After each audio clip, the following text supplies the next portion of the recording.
이제 정부학회라고 되어 있으니까 제가 이것을 이제 소개하는 데 있어서 학술적인 맥락에서 이제 포지셔닝을 해야 되다 보니까 또 제가 하고 있는 분야 가운데서 트리플 헬릭스라고 하는 분야가 있는데, 그래서 그 트리플 헬릭스라고 하는 분야가 정책 파트에서는 이제 우리가 논의를 하고 있습니다. 그래서 이제 행정학하고 또 정책은 또 구분을 또 하는 경향이 있던데, 뭐 저와 같은 이제 사회학을 전체적으로 하는 사람들의 입장에서는 이제 그 내용을 좀 가지고서 얘기를 좀 해보려고 합니다. 전체적으로 이제 그 현황을 좀 말씀을 드리면, 이제 대구시에서 이제 2019년도에 이제 워킹그룹이라고 해가지고 만들었는데요. 블록체인 워킹그룹. 그래서 최근에는 이제 대구시의 정보화 담당관을 중심으로 해가지고 워킹그룹을 만들어서 했습니다. 그 다음에 집행이라든가 사무의 업무는 대구시의 산하기구인 디지털산업진흥원에서 이제 하고 있고요. 그래서 각각의 역할들을 보면 이제 대구광역시가 뭐 예산이라든가 이런 것들을 만들고, 그 다음에 워킹그룹에 참여하는 사람들이 여기에 대해서 이제 토론하고, 또한 정책에 대해서 이제 조언을 하고, 그 다음 디지털산업진흥원이 집행하고 사무부. 그래서 이제 여기 참여위원들을 보면 대학, 기업, 이렇게 해서 기업이 절대 다수이고, 그 다음에 이제 대학은 이제 소수이지만 일단 참여를 하고 있고, 그 다음에 이제 정보 서비스, 정보 담당관실에서 이제 계속 이제 가장 이미 이제 참석을 이제 하고 있는 그런 상황이고요. 그래서 이제 2018년도부터 해서 저희들이 이제 실제 워킹그룹은 2019년도에 만들어졌는데, 19년도하고 이제 20년, 21년 했는데 20년하고 21년은 아시다시피 이제 코로나 때문에 제대로 이제 운영이 안 됐고, 그래서 이제 2019년부터 이제 시작을 하면서 블록체인과 관계돼서 대구시의 어떤 정보화와 연결되는 그런 이제 사업들을 이제 제안을 하고, 또 기업들의 어떤 마중물 역할로서 이제 이런 역할들을 이제 해가지고 왔었습니다. 그래서 사업 추진 현황 보면 이제 2019년도로 이제 앞서 말씀드린 처음에 시작하는 거니까 이 인식이라든가 저변을 확산을 하고, 그다음 중요한 것은 기업체들도 이것이 뭔지를 좀 잘 몰라서 기업체들한테 블록체인에 대해서 얼마나 알고 있느냐라는 이런 측면의 이제 얘기를 좀 하고 있었고요. 그 다음에 그것을 가지고서 마찬가지로 이제 정보화의 한 꼭지지만은 그러니까 정보화 기본 계획처럼 블록체인 기본 계획을 또 정책적으로 이제 수립을 이제 했는데, 그런 수립 과정에서도 기업의 얘기를 많이 듣고, 또 대학에서도 이제 이야기하고, 그다음에 공공기관인 어떤 티사라든가 이런 쪽에서도 컨설팅도 받고, 그래서 이제 이런 사업을 이제 추진을 해왔다라는 걸 이제 말씀을 이제 드리고요.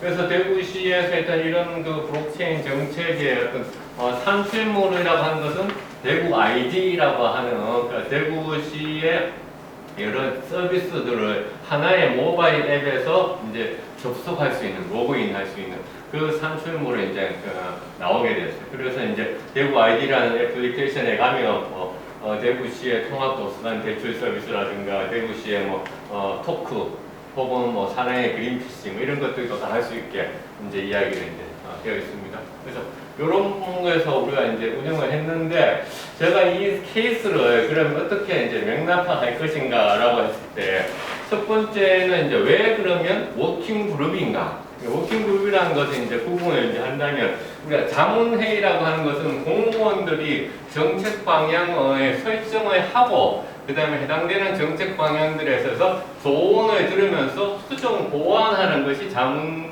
그룹인데, 워킹 그룹은 정책 방향이 설정되어 있지 않는 상태에서, 그러니까 처음부터 어떠한 정책을 가야 될지를 소위 말해가지고 관련한 이해관계자들이 참여해서 정한다. 그래서 이제 작업반이라고 우리가 얘기할 수 있으니까, 훨씬 더 블록체인 같은 새로운 정책 현상이 일어났을 때는 이제 자문회의보다는 워킹그룹이 더 적합하다. 근데 이 애초의 생각은 이제 그 권영진 시장님이 이제 얘기를 해서 우리가 워킹그룹이라고 시작했고, 그 다음에 워킹그룹의 참여자를 어떻게 정할까 했을 때, 대학에서는 그러니까 소수로 참여하고, 그 다음에 기업이 많이 참여하고, 그 다음에 이제 공공섹터가 이렇게 하자.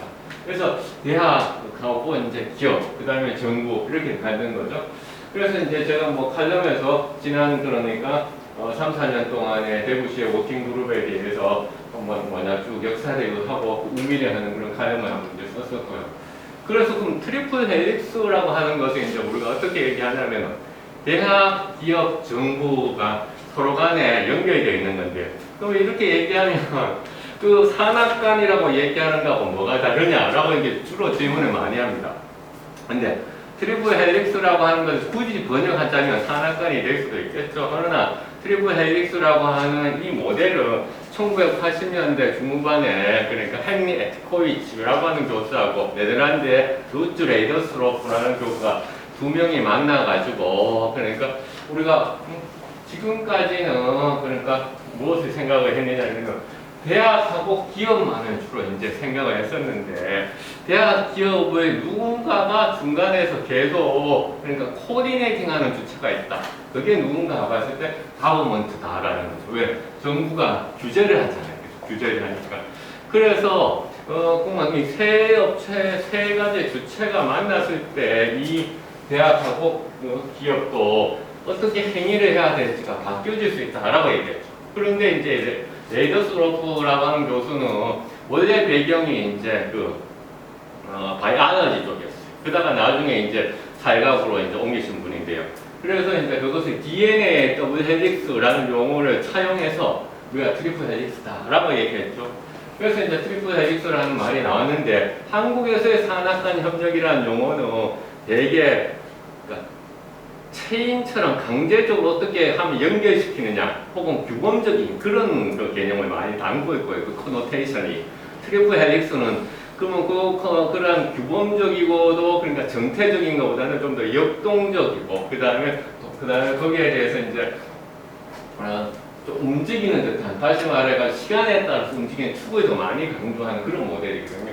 또한 중첩이 이렇게 생겨날 수 있다라고 얘기하고 있고요. 그래서 이제 이런 모델인데 그러면 정부, 대학, 기업이 이렇게 이제 하고 있는 그런 모델인데 그럼 각각의 역할이 뭐냐? 정부는 컨센서스, 합의를 만들어내는 것이고요. 대학이라는 것은 지식을 만들어내는 것이고 그다음 인더스트리랑 이노베이션을 만들어내는 것이죠. 그래서 이러한 트리플 헬릭스 모델이 트리플 헬릭스 스페이스라고 하는 이론으로도 또 발전을 하게 되고 또한 대학은 지식을 생산하는 거고 그 다음에 기업은 부를 생산하는 것이고 그 다음에 정부는 어떻게 노머티브 컨트롤, 규제를 하는 것이다. 그 다음에 각각의 중첩되고 있는 것들이 있는 것이고 이러한 각각의 중첩되는 것은 제3의 행위자가 어떻게 하느냐에서 또 바뀔 수 있다라는 얘기를 하고 있어요.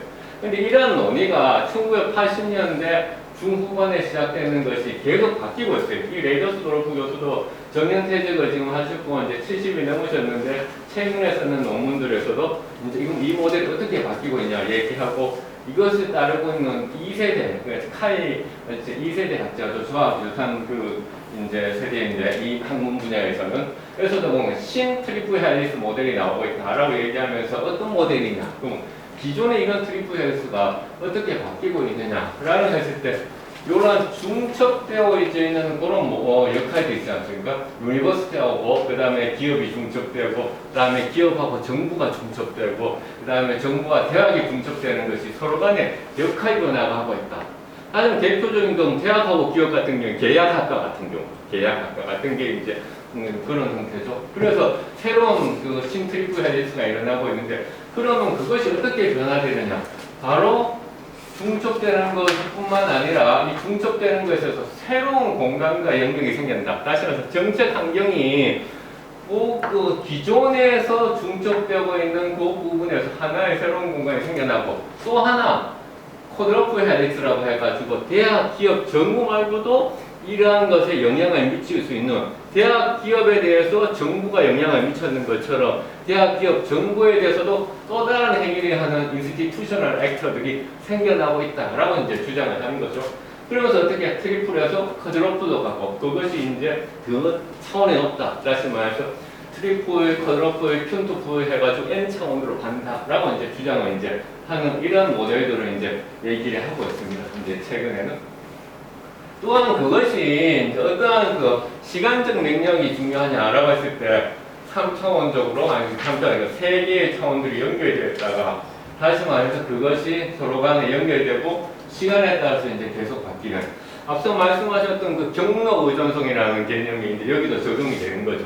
왜냐하면 경로 의존성이라고 하는 것은 원래 소셜 네트워크 어널리시스를 하는 것에서 나왔는데 이 레이더스도르프 교수는 원래 소셜 네트워크 어널리시스를 하시는 분은 아닌데 저와 이제 학문적 교류를 했는 것이 2002년도부터였는데 그때부터 소셜 네트워크 어널리스의 개념들을 여기에 차용을 한 거예요.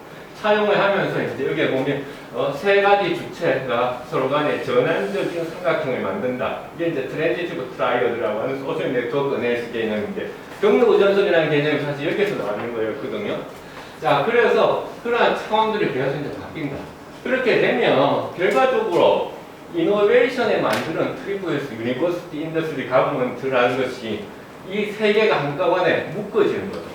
이런 세 개가 한꺼번에 묶어진 영역이 생기고 또 내추럴 인바이러먼트 예컨대 우리가 탄소가 중요하다라고 얘기하는 거잖아요. 그래서 지금 것처럼 새로운 내추럴 인바이러먼트의 이해관계자들의 제도적 주체들도 생겨나는 거고 그 다음에 언론이 중요해지고 시민사회가 중요해지잖아요. 예컨대 최근에 리빙랩 모델 같은 경우에는 트리플 헬릭스에서 이런 소셜 스트럭처를 중요시하는 영역들이거든요. 그래서 기존의 전통적인 UIG의 모델은 여기 이노베이션에 넣고 그 다음에 내추럴 인바이러먼트 자연환경들을 또 여기에 넣고 또 다른 사회적 액터들은 여기에 넣자. 그래서 이러한 모델들을 이제 카이 같은 친구는 네오 트리플 헬릭스 모델이다 라고 얘기하고 있고 웨이더스 돌프 교수는 그것을 이제 하이어 오더 헬릭스 고차원적인 혹은 고질서적인 헬릭스 모델이다 라고 얘기를 하고 있는 거죠. 이제 서로요. 그래서 트리플 헬릭스에서 쿼드러플 헬릭스로 가고 있어. 그거는 하는 것은 사회적이고 민주적인 것들을 또 포함시키자라는 거고 쿼드러플 헬릭스에서 이제 퀸투플 헬릭스로 가자는 그런 모델입니다. 그래서 그게 또 이런 새로운 고질서 트리플 헬릭스 모델에 대해서 특별호가 있었는데 이제 저도 이제 한 꼭지를 이제 썼습니다. 한 꼭지 쓰면서 저는 이제 어떤 측면을 이제 여기에서 주장을 했냐면 이러한 트리플 헬릭스에서 이제 고차원적인 헬릭스가 당하고 있는데 저는 사실은 이제 그 빅데이터를 데이터 분석을 하는 그런 이제 제 전공 영역 가운데 하나인데요. 여전히 이제 측정의 문제에서 이것을 어떻게 우리가 측정할 것이냐. 이 모델들을 다 좋다. 모델들은 좋은데 이 모델을 어떻게 측정할 것이냐 했을 때 가질 수 있는 그러니까 딜레마와 또 가질 수 있는 어떤 우리가 피트폴이랑 이런 것들에 대해서 이제 제가 이제 꼭지를 이제 이번 이제 특별히 호에서 이제 하나 이제 썼는 거예요. 그래서 결론적으로 저는 이제 이 대구시의 블록체인 워킹 그룹의 사례가 여기에와 연결시켰을 때 맥락화가 좀 되는 것 같다라고 생각을 했던 거죠. 레이더스 로프하고 헤니 에스코이츠가 트리플 헬릭스 개념을 이제 제안했어요. 80년대 후반에. 그래서 그것이 이러한 트리플 헬릭스 역동성 개념과 지표가 과학기술하고 R&D 분야에 많이 사용됐습니다. 사실은요. 과학기술 R&D 분야 정책에 많이 사용되고 특히나 뭐 북유럽이라든가 그 다음에 남아메리카, 그 다음에 이제 인도네시아, 말레이시아 이런 데는 트리플 헬릭스라는 그 용어 자체를 정부 기구에서도 사용하고 있고요. 그러다가 이제 2000년대 넘어서서 2010년쯤 오면서 시민사회, 자연환경 등 제도적 축을 추가하면서 쿼드러플 헬릭스, N차 헬릭스 응용이 확장되게 됐어요. 이것은 이제 그래서 기존의 트리플 헬릭스가 뭐냐면은 우리가 교육, 기업, 정부, 그러니까 UIG의 바텀업에 되게 중요시 여겼어요. 그런데 쿼드러플 헬릭스는 좀 더 이제 바텀업뿐만이 아니라 그러니까 위에서 밑으로 가는 탑다운이 라든가 혹은 중간 수준의 시민사회 풀뿌리 혁신에도 관심을 가지게 된 거죠. 여기에 그렇게 된 가장 큰 배경은 무엇이냐? 바로 EU가 들어와가지고 EU가 그러니까 북유럽에서도 트리플 헬릭스를 중요하다고 생각했는데 EU 차원에서 이 트리플 헬릭스를 좀 더 정책으로 더 밀어넣은 거예요. 즉 공식적인 정책 용어로. 그래서 쿼드러플 헬릭스라는 단어도 EU 보고서에서 처음 나오기 시작했거든요. 그래서 EU에서 스마트 이런 RIS, Research and Innovation Strategy Related to Smart Specialization. 그래서 스마트 전문화와 관계되는 연구 혁신 전략에다가 쿼드러플 헬릭스라는 단어를 쓰고 그 다음에 EDP, Entrepreneurial Discovery Programs, 기업까지 발견의 과정. 그러니까 EU가 들어오면서 유럽 전체를 묶는 데 있어가지고 이 트리플 헬릭스 개념을 이제 고차원적으로 갖는 거죠. 이빙랩도 여기에서 다시 나왔는 거고.